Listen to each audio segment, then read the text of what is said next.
I'm here with Gerard from LVP Esports. It's massive. There are so many players and so many new players coming on board. Tell me a little bit about the opportunity that exists for technology and technology professionals. Well, our world is basically based on technology Yep. because it's not only that you are broadcasting a competition or organizing an event, but the players themselves, the games happen through technology. So everything begins at the first step, that are the players and are the screens that they use and are the headsets and sound equipment that they use. So that's a first layer of esports that's very important because the games and the players require very specific and very high performing equipment. They need high refresh rates, they need low latency images, they need a good sound. Also, the integrity of the competition needs a good soundproof for the exterior. Yep. So everything begins in the player, but then the next step is all the broadcasting, because we have online competition and also live competition, but the broadcasting is an integral part of it. If there's not a broadcast, there's not an audience, and anything of this does not make sense.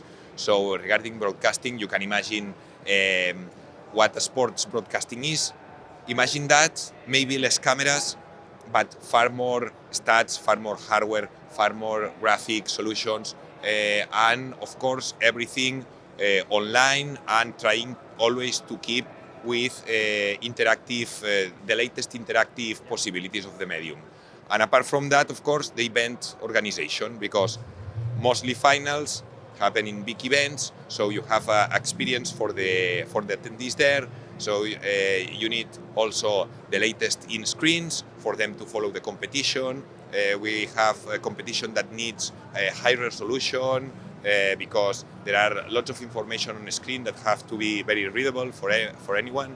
Also, lots of possibilities with sound. I think that this is one of the fields that we can explore further in the future. So we're technology from beginning to end. Yes, like it's other than the players, it's almost entirely in the digital realm. You talked a lot about this is a high performance endeavor, this is a high performance field, and the technology needs to kind of match that.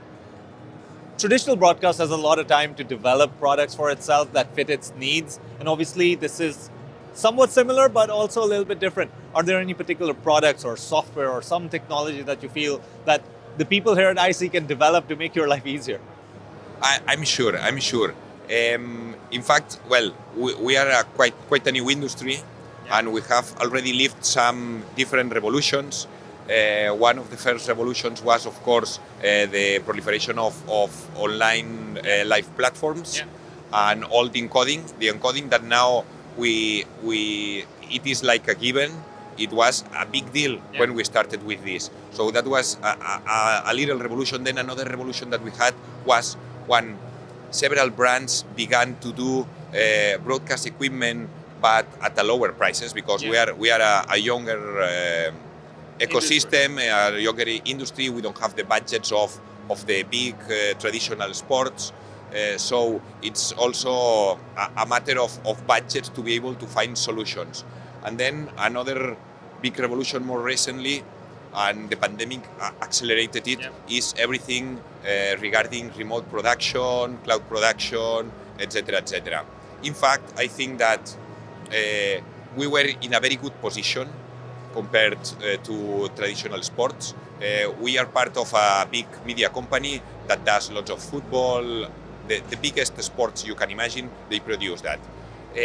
And we were the only company in the group that did not stop a single day of production, because we were already doing lots of things digitally, remotely, and we even went a step further. So I think that for the next steps and how the industry could make us life easier would be to keep advancing in that direction, being able to have a remote team performing with no latency, with better communication with them, and be able to, even when we are on a live event, be able to have part of the control room remotely and working hybridly. Yeah, that sounds great. And the thing I really like is you said you're a young industry, but that means that there's a lot of room to grow. What does the future hold for esports? Do you think it's going to become an Olympic sport eventually? Well, the Olympic Committee is very interested, and they are developing their program. So I think that this will happen. Let's see how it happens. This is the question. What I wish for esports is that they stop being seen as a novelty, because they have already found their place, and I think that they came to stay, but they are not still in our regular lives seen as one other option of entertainment. And I think that the next step should be that one. I think that the Olympic initiative can help this, and also lots of international tournaments that are evolving. And I think that the time is in our favor, because now we have a generation that grew playing and have not stopped interacting with games, both playing and also watching.